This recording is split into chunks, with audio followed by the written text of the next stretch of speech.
இந்த முஸ்லிம் சூரா சாதாரண சூறா இல்ல, ரொம்ப விசேஷமான சூறா. விசேஷமான சூறான்னா இந்த சூறாவை யார் தொடர்ச்சியாக ஓதி வருகிறார்களோ அவர்களின் வாழ்க்கை சிறப்பாக அமையும் என்று பெருமானார் ஸல்லல்லாஹு அலைஹி வஸல்லம் சொன்னாங்க. சிறப்பான வாழ்க்கை அமைய வேண்டும் என்று எதிர்பார்க்கக்கூடியவர்கள், உலகத்தில் வாழ்க்கையும் சிறப்பாக இருக்கணும், மௌத்தும் சிறப்பாக அமைய வேண்டும் என்று நினைத்தால் தொடர்ச்சியாக சூரத்துல் முஸம்மிலை ஓதி வாருங்கள் என்று சொல்கிறார்கள். இது முஸம்மிலால் சூறாவினால் கிடைக்கக்கூடிய முதல் பயன்.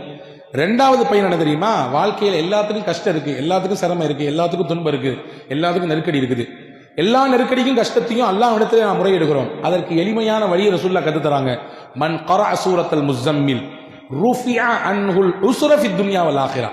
யார் சூரா முஸம்மிலை ஓதுவாரோ அவருக்கு உலகத்தில் இருக்கக்கூடிய சிரமத்தையும் மறுமையில் இருக்கக்கூடிய சிரமத்தையும் அல்லாஹ் நீக்கி தருகிறான். நாங்கள் ஸல்லல்லாஹு அலைஹி வஸல்லம். எவ்வளவு பெரிய சுப செய்தி!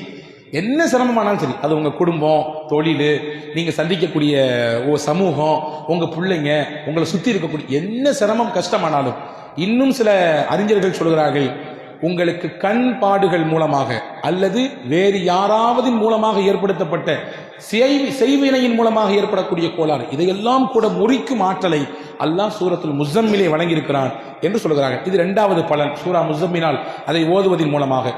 மூன்றாவது முக்கியமான பலன், நினைத்த காரியம் நமக்கு கைகூட வேண்டும் என்று ஆசைப்பட்டால்.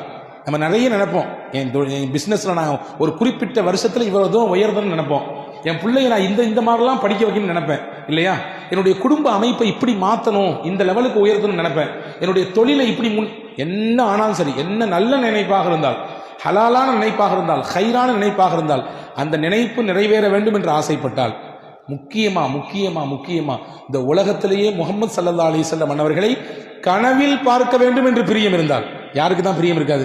இருக்கா இல்லைங்க? எல்லாத்துக்கும், எல்லாருக்கும் இருக்குது. நபிகளை கனவில் பார்க்க வேண்டும். நபிகளுடைய அடக்க ஸ்தலத்தை பார்க்கிறோம், அங்கேயே நம்மளால நிக்க முடியல, நமக்கு உள்ளமெல்லாம் அப்படி உருகி போயிருது இல்லையா? அந்த பூமானை நம்முடைய கனவிலே கண்குளிர பார்க்க வேண்டும் என்று ஒருவர் ஆசைப்பட்டால், இந்த ரெண்டும் நடக்கணும்னா ஹஸரத் ரசூல் ஸல்லல்லாஹு அலைஹி வஸல்லம் சொன்னாங்க, முஸம்மில் சூராவை தொடர்ச்சியா ஓதிப்பாங்க. டெய்லி ஓதுங்க, ஒரு தடவையாவது ஓதிடுங்க.